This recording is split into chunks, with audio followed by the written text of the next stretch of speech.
Hi everyone, Corrie Thorne, spiritual healer, psychic medium, empowerment, transformational life coach. Um, Many titles, which kind of means nothing when we're here to just be a human being, but it means that there is a role that we play when we take on this, and that's part of my message this week. Is that so? I said that as all of this and as all of who I am and all that I have worked and thrived towards in my own growth and my own healing is that I want to come in and do a midweek message on top of the vlog and on top of the blog, on top of everything else that's come out. Yesterday was November the 11th, and it was Remembrance Day, and I really did not want to put this message out yesterday, even though there was a huge energy shift as well again. And it was a big paradigm energy shift that was happening, that I could feel, that I could sense, that was taking place yesterday. But it was also a time to remember that upon this human world, that during Remembrance Day, there's a lot of things that we need to return to, showing respect and value towards those who have walked before us, those who are a part of our underworld, a part of our ancestral stories, a part of that phase of our lives, because without them, we wouldn't have the freedom we have. And also those who are still here actively, being these archangel Michaels up on earth in male female form. We have these guardian angels on earth who have been placed around us and upon this earth to take on those roles, to be protectors of earth in whatever way it is meant to be. So in remembrance and in love and honor and respect, yesterday we took that time. Today I'm going to speak of November the 11th in the I'm not an astrologer, in the astrological energy that I have, but in the paradigm energy, in the outer aliens of the stars, the moons, the things that we don't know everything about. And thank God we don't, because we'd be trying to take that over as well, because we have a serious issue up on earth, and it is called ego, and it's called power, and it's called control. And we have this beautiful abilities and gifts within us that we are often forgetting. So as I step in here today, and as I step back, and one of my cards that's being created came up for me today, and this is only the artwork of my cards, but I want to show you this. And so here you can see, is it a sunset? Is it sunset? Or is it a fire? Is it everything burning away behind us? And here we are still standing, holding the light. And so I feel as if there's as we see this bleak, bleak but beautiful image all around, we also see a beautiful opportunity, and we see a lot of blue, a lot of white. And so holding this earth, holding the power, the light within our hands, is that we all have that power, that light. So as I spoke of when I first came in, I said, these are the titles of what I do, but this is not who I am. I am Corrie Thorne, another human upon this earth, as are you. And we are all humans who have the equal opportunity, and we all, to breathe, to take that breath, to be here, to be present. We all don't have an equal opportunity of being able to glow and shine in this world, depending upon where we have been placed, where we are within this human world. But we have this thing called free will. And I always will say this: every leader is a follower, and every follower is a leader. So everyone is, there's always somebody watching you, somebody watching your actions, your behaviors. And over all of this that was happening within the world, we've seen a lot of ego. We've seen a lot of fear being spread, and we've seen a lot of pain being spread. And so as someone who's in this industry, I had to painfully sit back and watch a lot of energy being focused into fear upon, you will be left out, you will be this, you will be that, or if you don't do this, you'll be this, you'll be that. There was a lot of this and that stories, a lot of two-sided stories that were coming in. And staying on that faith train, I feel like, has been very important. And we're not out of all of this energy yet. We are still in, and it's like we're still in this coronavirus energy that they speak of. We're still in this big shifts that is happening around us. And so it's like, if it all magically disappears, I think we should really start questioning the motives of manipulation that's been happening around us. I feel as if there's a sense of what I'm being told today, and I'm stepping into a lot of Metatron energy here, a lot of like I want to say a lot of the Palladian, the blue light energy that's been following through here. Is there's a lot of messages that it's been kind of depowering us as a human being, as an everyday human being, is that fear story was to make things go a certain way. um, and that is about losing trust, losing faith. And so what I have coming through of all of this is the fact that I have said this from day one, I am not your guru. I am not a leader. I'm a messenger. I am a guide. I have guidance. I have wisdom. But I always say this, allow yourself to trust your own free will, because you have free will. And thank God you do. And thank God we have that freedom choice. And not everybody in the world has that free will, the ability to use their free will. Not everybody has freedom. And not everybody has a sense of being able to have a choice to choose how they'll speak, what they'll speak of. There's a lot of censorship, there's a lot of shutdown, and there's a lot of like that, a lot of that energy that brings people into fear-based becoming a part of a collective that is not of truth, that is not of love, that is not of value. And I feel as if you really truly have to always remember that. And I'm like, I have seen it everywhere, and now I see the whole, well, now that I got my way, or now that things are this way, or now that things are that way, now now it's like, oh, just come on in, now let's just be love and light, now let's not focus on fear, now let's not focus and it's like, no, remember that by that fear controlling everything means there was ego involved, and because there was ego involved, it means we have human manipulation playing a game, playing a role. We are here to be the best human beings that we can be. And the reason why they really work hard to keep us out of there is because we will try to control, change, manipulate that. It's the same thing wherever we move, wherever we shift our energy, we shift because we something is not working where we are. Something is not something is not going well for us there. So when we move, why do we want to take the things that are not working well for us and shift it into that place as well? Why are we not so willing to be open and accepting to change, open and willing to try something new? Why do we want to return to the comforts of what made us comfortable in the first place? And why are we so willing to allow somebody else to decide for us? Why are we so willing to fall into senses of entrapment in being able to, to say, okay, now let me take care of you. Let me do this for you. Let me do that for you. Let me do, it's like that becomes such a sense of depowering you, taking away that worth and value. And the moment, and it's like we spend a lifetime trying to set ourselves free of being into establishments of control, and here we are still allowing establishments of control to still dictate and decide for us who and what we should be. We have to be very aware of that right now, that we're not losing the most valuable gifts that we have. And it's taking a stance in making a choice to decide that I will become curious. I will use my free will choice to choose for myself, but I will become curious on what was all of this about? Why was all of this here? What was happening? And who am I amongst this? And so, in this time, in this role, I found myself yesterday, especially having to fully step back. And I remember in my book that in my book, I have posted about the cost of your freedom. And it's like my whole book, more than existing, was I'm done. I'm too far away from home. I have to come back home, which is right here, which is us.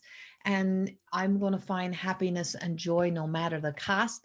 And finding happiness and joy meant that I would discover, I was, and this is, not saying the dictionary actually lies, but the dictionary lies about the terminology, because joy and happiness looked nothing like what you dream of it looking when you have to dismantle from the shadow and then to fall in love with the shadow self in order to move in to living from the highest self, in order to allow yourself to stop trying to seek perfection, stop trying to seek this ultimate desire, and to be able to embrace the human experience. And this is why we are here. And so it's those lies that we tell ourselves, lies and half-assed truth that we tell ourselves to be able to live in the comforts of the reality that we are creating. And we all create those realities, and we live in the realities that we create that make life comfortable for us.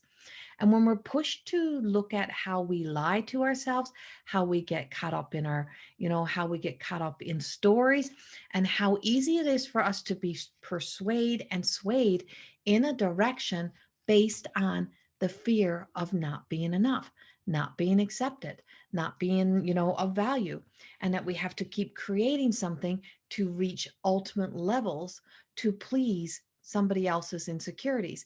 Everybody wants to come in and help, and everybody wants to be there to be of assistance. Let me help you with this. Let me do this. Let me do that for you. But what is the motive sometimes behind that? And you see it come to life when you see people become angry with you, when you see people not like that you're not doing what they want you to do, or not doing what's in their dream or their desired outcome. And then you see something else come to life, and then you become ostracized. And that whole sense of, well, you're this, you're that. And to become, to walk the middle road is actually probably the hardest to walk, because everybody wants you to be something. Everybody wants you to say something. Everybody wants you to pick a side. And how uncomfortable is that for people not knowing which side you're on? Because why would you be on a side? And if you come from the source, if you come from the God consciousness, if you come from witnessing, sitting back and to be a witness to the experience, is that you don't have to so much. You can have views, you can have thoughts, you can have opinions, but they're yours, and they're allowed to be yours. And when they're not being when they're not being like out there to infect or infuse or to be used for your own manipulation, that they to get things to go your way, then you know you are spiritually growing up and awakening. Because from the God consciousness, from the angelic realm, from the from the Pleiadians, from the all the other species of energy that's out there, they don't pick and choose sides. They allow the experience to unfold by saying, stay true to who you are as a good human being. And from that place, we make much wiser choices and decisions, that we're not going to have to always choose sides. We're going to have to work together for the highest good of all. And that's where the difference comes in. And so when we're finding a lot of people who step up into some of these roles, and these spiritual leaders and guides, and that sense of what fear stories and what of their own personal uncomfortable were they being placed in to infuse stories, or what kind of ego and desire to be the top celebrity coming out of this, that they're saying, I told you, I knew it, I had it, I had it, I had it, look at me, look at me, look at me. That is infusing into the energy of the purest of light. And to be purified, to be sitting in that sense of understanding the importance of virtues, understanding that whole sense of, of when you look at some of the saints and the angels, and we use them for our purpose, to include them into our motives, to be, on a bandwagon, on a seek and a search to be the ultimate feminine, to be the ultimate masculine, to be the ultimate anything. And we use them as we become the spokesperson for their message, and we allow it to come over our lips. And so the moment that it comes over somebody, your words or their words come over somebody else's lips, it is no longer their words, it is your words. The moment somebody else's words, whether written, spoken, biblical, um, the books of the saints, the angels, Mother Mary, Mary Magdalene, Saint Teresa, Saint Anne, the moment those words those messages are repeated over the lips, through the mouths of another human being, then it's no longer their message, it is your message, because something within you is infused within that. So when we say that, oh, I'm being, I do channel those energies. Staying of the purest of form means that you cannot allow ego into it. And so that means that there would be no fear in the message. There may be a message of awareness, and that's different. That's very different. As a mystic, walking this middle ground during this time has been the hardest thing ever, because the judgment is laid even harder again to pressure.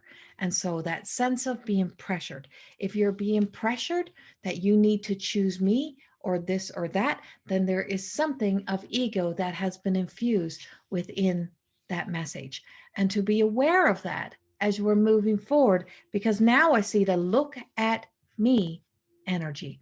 And when we see the look at me energy, or I was right and you were wrong energy, now we're seeing another game play out. So back in my book, in chapter 3, I wrote, "What is the cost of your freedom?" And I wrote about a special trip that I made to Reno, Nevada, um, during last year when we're still allowed to travel. So it would have been in 2019. And I stayed at a casino, and a dear friend arranged for us to stay at this hotel that was, had a casino there. And I I learned a lot of lessons by stepping into that place of where there's a lot of judgment upon people who, who may have addictions to that gambling or may spend a lot of time in there. And spending a lot of time with those people, with those people, that's not the terminology, with the people that were in that building, I learned a lot of things. And I met a lot of retired soldiers, a lot of military, a lot of widows, um, who were, who lost partners. And there was a massive, beautiful Christmas tree that a mom somewhere, had decided to do to bring awareness to the fallen soldiers. And there was fallen soldiers from many, many years back. The experience for me spending time with those amazing people that were all through there, that I met everywhere, I stayed for a week, was the most amazing experience. And I wrote a lot during that time. And I learned a lot about grace, and I learned a lot about virtues. And I learned a lot about how we can be unaware of our judgment, and unaware of how we criticize each other, and unaware of how we quickly can assume something. And we assume because we think we're seeing something, that people are this or people are that. And I seen that a lot during the election time, that if you're in support of this, well, you're this kind of person or that kind of person. Who are you to decide? Who are you to decide? You're assuming something so that you can stay in that fear anger story, right? And so becoming aware of that, and to recognize in my own time of how many changes that I would want to make within me to live the best of who I am. So the return to the way home, to the virtues, to looking beyond the terminology of happiness and joy, meant that we would have to dig deep. We'd have to search much deeper. In accordance with the law of my highest self and the law of God, I declare an oath to walk in the grace of my golden light with mercy for myself and others. That was a quote, a declaration, a code of ethics that I took for me, as I would step forward to be whoever it is that I need to be of service. That I would never step in to take away people's free will choice. I would never step in to judge somebody for their choices that they're choosing, that's of their highest good, that aligns to them. Who am I to decide what is right and what is wrong, or what leader is right and what leader is wrong? Who am I as a human? My job is to just be able to give those messages and allow people to get to decide for themselves. Because the moment we take away that free will choice to decide for ourselves, we have a serious problem. And when we all start to think alike and we all start to carbon copy and we all start to be alike in the human world, now we have an even bigger problem. And we need to be aware of this. And we have to be aware of how this fear story has been infused within our lives. So when I was there, my judgment story came around pumpkin pie. And I'm like, how dare this hotel be handing out, like making it seem like they're giving something out of kindness, out of compassion, that they're giving these pumpkin pies to these people, who are there. And this is my terminology, and I'm going to say it exactly as it was at that moment. And I was like angry that these amazing people who I had met were being taken advantage of. And so in that story, in that time, my partner said, Corrie, sit back. Come here. What do you do? And I said, I try my best to live, being the best human that I can be, constantly improving myself, da da da. I help empower. He said, well, sit back and be a witness now. Sit back and explore and watch why you are here. You were here. God planted you here to speak to some of these amazing people that you've met, and you've given out amazing messages that you weren't expecting. You met some incredible people. Now watch what's happening. Observe. So as an observer, not a witness, as an observer, I witnessed some of the most amazing, loving moments, because it wasn't about the pumpkin pie. The pumpkin pie was a thank you. This place was a congregation. It was a place where people met, where they weren't judged, where they could step out from the outside world, where they had a moment of they just needed to get away from this world that's become so judgmental, so critical, so hard to live in, because no matter what we're doing, it's right or it's never enough. And we live in a world that has become never enough. You've not done enough. You're not enough. You got to keep doing this. The level of improvement, that standard has become so high that it's actually discouraging. And so this energy that what I witnessed in that time was the most humbling. So my humble pie was pumpkin pie. And in that moment of sitting in my humility, looking at own my own ego desire to want to stop the world from having, people being taken advantage of, da da da da da, that energy really truly showed me something. And I sat back and I seen the pumpkin pie being handed out, and it was happy Thanksgiving. Thank you for always being here. And then it was genuine. They were very, because the people handing out the pumpkin pie would not have had a job if it wasn't for those people that were there collecting the pie. There was so many things that were taking place that were beyond the original story that I had witnessed, that I had told myself, that I had convinced myself of, that when I looked beyond and I looked deeper and I seen something, that somebody had to build a place that would provide this. Do I agree with it? Probably not. But do I agree with it all? Probably not. Do I agree with some? But yes, there was beautiful music, met some beautiful performers. There was great food. There was an amazing spa. There was a whole treatment place that took me into a great channeling spot. I watched a pumpkin pie experience. When in that pumpkin pie experience, when I seen them get their pumpkin pie, and I seen these amazing people commune commune together and hug each other and say, what are you doing? Oh, nothing. I'm just going to go home and pumpkin pie. Do you know a lot of those people were alone? A lot of those people had nobody else. A lot of those people who were there that day had no one else. Going to get that pumpkin pie, that hour they would spend hanging out and chatting, holding their pumpkin pies so happily, was there happy moment? Was there time? Was there maybe something wrong with the experience in the, if you look at it from the place of the establishment? Yes. But what I witnessed, what I experienced, what my partner, who's very humble, made me sit and look at, changed my life. Because in observing an experience, in staying in the middle ground of the experience, by being an observer, to what was happening on all sides, I got to see something called love. I got to see something called called compassion. So many things was happening in the beautiful experience that I would not have seen if I had stayed angry at what I thought I was witnessing.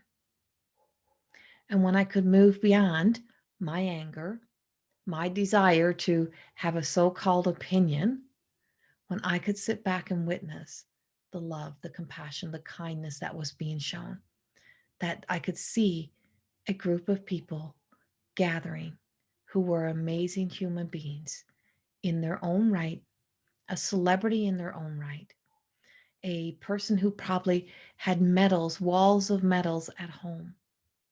But what does that mean when you return? What does that mean when you take off the uniform, when you strip down and you just become a human being who's trying to get through this world? A human being who probably was not allowed to speak of their truth, their story, who's not allowed to say what happened, who nobody wants to hear what they have to say because they don't matter, because they're just this person. That person probably fought for us. That wall of medals cost a lot of who that person was, that they have to spend time trying to numb, trying to find a place where they belong, trying to find, a place where they can feel not judged, not criticized, but just to be. So the humbling pumpkin pie experience was about humility. And in order to be who I am as a mystic, as a channel, as a guide, and definitely not a guru, because I'm as human as the rest of you, is to truly spend a lot of time in your own humility. And I've spent a lot of time in creating this, of how many lies I have told myself to convince myself that I was right, that I could have that sense of being wiser, being smarter, or that I could hide behind the channel sometimes. I could not step forward of who I really was until this book came out, until I could transform my voice, my messages, till I could transform all of the anger within to a voice of love, to having the ability to step back, to walk the middle line, to stay in the middle line within my work, within this place, to know that in that humility, I had to take some of my greatest attributes, and I had to look a whole lot deeper at them and look at the areas where my thoughts, my opinions, my desire to be right may have caused pain, and how my judgment, my criticizing, my being critical of somebody or something was a very human experience, one that we're conditioned to believe is acceptable. So the cost of freedom, of setting myself free of all of this, has cost me everything I could afford to lose. Because if I'm never ever to be anything other than just Corrie now, that's more than enough.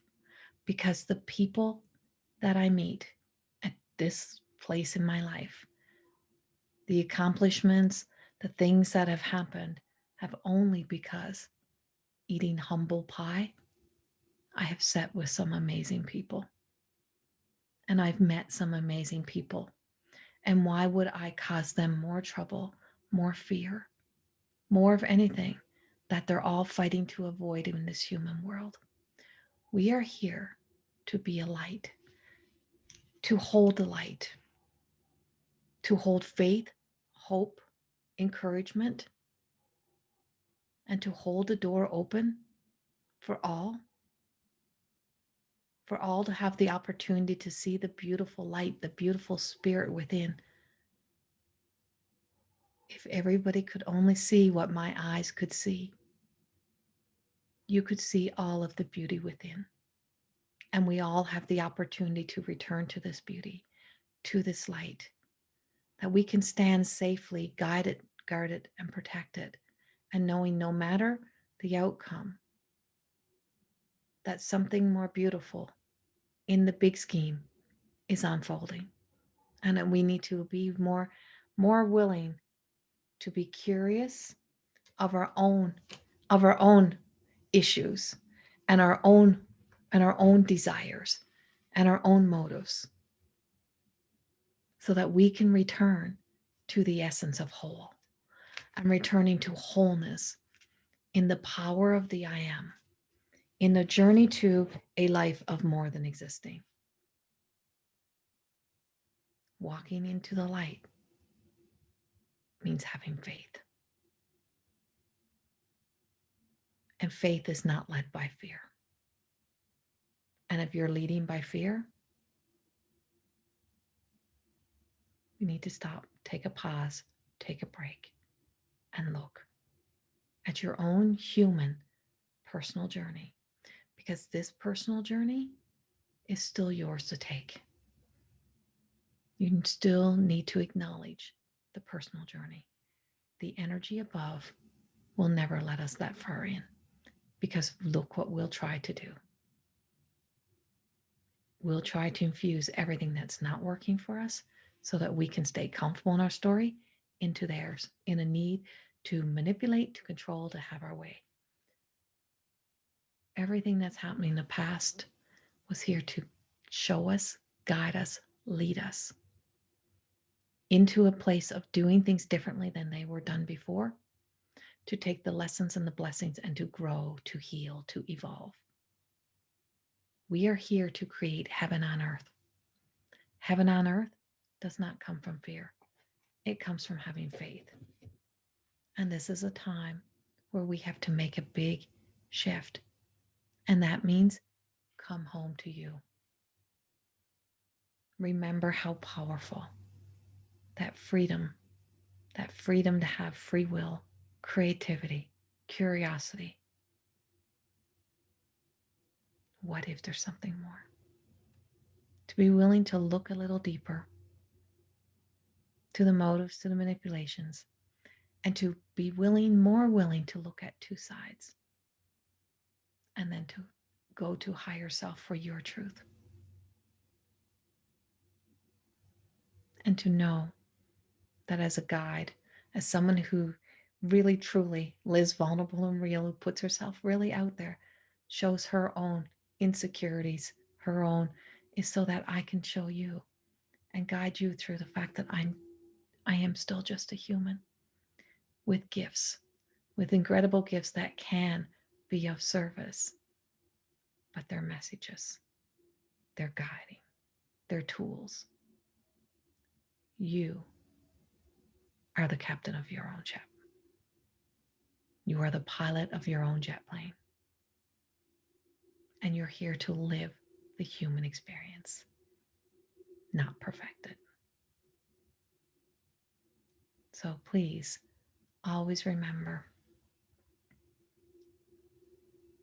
to live within the fact that you are here to more than just exist. And in fear, we are not more than existing. I love you all. So much love and gratitude for everyone who follows my work, who takes part in any of my lives or in any of my schooling, the programs, which are not just mine. They are running the way they run because of people who love me.